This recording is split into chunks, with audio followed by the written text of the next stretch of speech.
नमस्कार, मैं हूँ रुचि शर्मा। वेब3 की तमाम बड़ी खबरें लेकर हाजिर हैं हम। फर्म ने कॉइनडेस्क को एक ईमेल में कहा कि DIBA बिटकॉइन बेस्ड NFTs को एक्सचेंज करने के लिए एक नया मार्केट गुरुवार को लाइव हो गया है। मार्केटप्लेस यूजर्स को लाइटनिंग नेटवर्क जैसे लेयर 2 नेटवर्क पर बिटकॉइन स्मार्ट कॉन्ट्रैक्ट पर जारी किसी भी एसेट को ट्रेड करने की अनुमति देगा। DIBA ने एक बिटकॉइन ओनली वॉलेट भी जारी किया जो क्रिप्टो माइनर हट 8 माइनिंग के साथ पार्टनरशिप में म्यूजिक फाइल्स और आर्ट को स्टोर कर सकता है।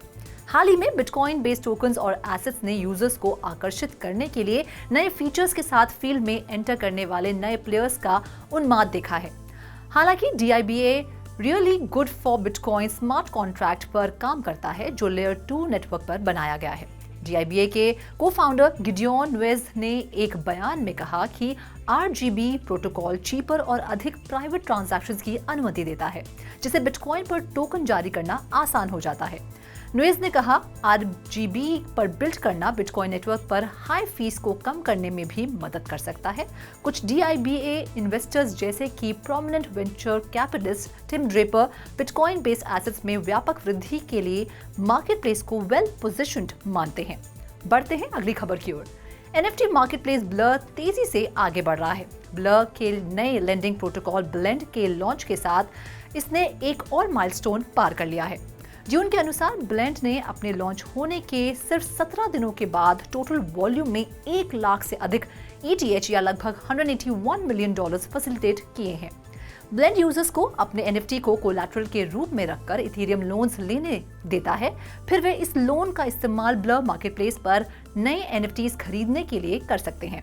बदले में लिक्विडिटी प्रोवाइडर्स इंटरेस्ट रिसीव करते हैं, एक मैकेनिज्म जिसने क्रिप्टो में NFTFi नीश पैदा किया है। हालांकि प्रोजेक्ट ने 900 यूनिक लेंडर्स से 3000 से अधिक लोन्स प्राप्त किए।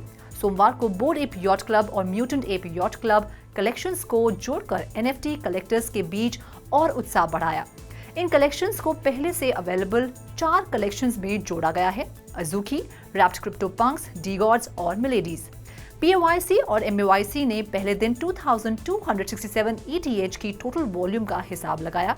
बुधवार को BAYC 3082 ETH की वॉल्यूम के साथ प्लेटफॉर्म पर तीसरा सबसे अधिक ट्रेड करने वाला कलेक्शन था, जो अज़ूकी और रैप्ड क्रिप्टो पंक्स के ठीक पीछे था। बाकी अहम खबरों के लिए करते हैं विशाखा का रुख। डिसेंट्रलैंड मेटावर्स में लॉन्च करना और DJ आइकॉन और Web3 एंथुसियास्ट स्टीव एओकी के साथ स्ट्रैटेजिक कोलैबोरेशन में Relics state of the art metaverse music jukebox के साथ लोगों के लिए म्यूजिक ला रहा है। जूकबॉक्स एरा के कम्युनल स्पिरिट से प्रेरित एओकी के म्यूजिक लेबल टिम मैक के 12 एक्सक्लूसिव ट्रैक्स के साथ प्री इंस्टॉल्ड आ रहा है। आइडल 3 वास्ट ऑडियंस को शामिल करने का प्रयास करता है, जो एक out of the ordinary innovative music experience की लालसा रखते हैं। रेलिक्स का music metaverse jukebox with music NFT collectors के लिए एक मैचलेस म्यूजिक एक्सपीरियंस ऑफर करता है, जिन्होंने Kings of Leon, Avenged Sevenfold, Linkin Park के माइक श्रिनोडा और डेडमॉ 5 से NFT हासिल की है। इस प्रोडक्ट के पीछे की विशिष्टता केवल अलग अलग ट्रैक तक पहुंच प्रदान करने के बजाय एक पर्सनलाइज्ड और इंटरैक्टिव म्यूजिक यूनिवर्स बनाने में निहित है। दूसरे डिस्टिंक्टिव फीचर में किंगशिप NFT को शामिल करना शामिल है, जो बोट एप यॉट क्लब के कम्युनिटी के मेंबर्स के लिए एक यूनिक स्पॉटिफाई प्लेलिस्ट खोलता है। अब बढ़ते हैं अगली खबर की ओर। जबकि मेटा का ग्रैंड मेटावर्स विजन अभी भी बाकी सभी के लिए अभी बहुत दूर है, ये प्रोग्रेस कर रही है और अपने VR टूल्स को आगे बढ़ा रही है, जो अंततः इसके नेक्स्ट स्टेज की फाउंडेशन बनाएगी। मेटा ने इस हफ्ते की शुरुआत में कुछ नए VR एलिमेंट्स जैसे इन कार VR यूसेज के साथ और मेंबर्स के लिए ओनली होराइजन वर्ल्ड्स के एक्सपेंशन को साझा किया। और आज मेटा चीफ मार्क ज़करबर्ग ने एक और महत्वपूर्ण कदम साझा किया है, जिसमें यूजर्स अब मेटा क्वेस्ट के भीतर अपने होम एनवायरनमेंट को कस्टमाइज करने में सक्षम है, ताकि आप अपने होम सेटिंग के लिए अपना पसंदीदा डेस्टिनेशन सेट कर सकें।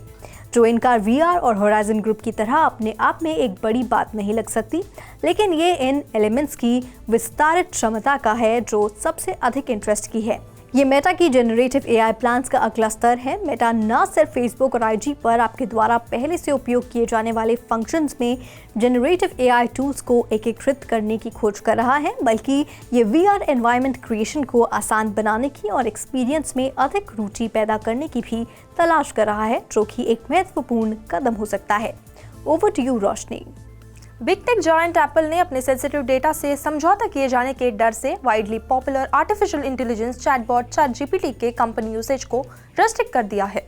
द वॉल स्ट्रीट जर्नल की एक रिपोर्ट से पता चला है कि एप्पल एम्प्लॉयज के लिए एक इंटरनल डॉक्यूमेंट ने माइक्रोसॉफ्ट बैक ChatGPT और इसी तरह के AI टूल्स के यूसेज पर बैन लगा दिया था, जबकि कंपनी अपना AI टूल डेवलप कर रही थी। डॉक्यूमेंट के अनुसार आईफोन डेवलपर वर्कर्स के प्रोग्राम्स का उपयोग करने और कॉन्फिडेंशियल कंपनी इंफॉर्मेशन को एक्सपोज करने के बारे में चिंतित है। यह इंटरनल बैन 18 मई को एप्पल ऐप स्टोर के iOS के लिए ChatGPT ऐप की शुरुआत के बाद आया है। नया ऐप करंटली यूनाइटेड स्टेट्स में आईफोन और आईपैड यूजर्स के लिए अवेलेबल है, लेकिन आने वाले हफ्तों में एडिशनल कंट्रीज में विस्तार करने का इरादा रखता है। एक एंड्रॉइड वर्जन जल्द ही आ रहा है। तो आज के लिए बस इतना ही। वेब3 से जुड़ी और खबरों के लिए हमारी वेबसाइट www.3versetv.io पर लॉग ऑन कीजिए या स्कैन कीजिए हमारा QR कोड।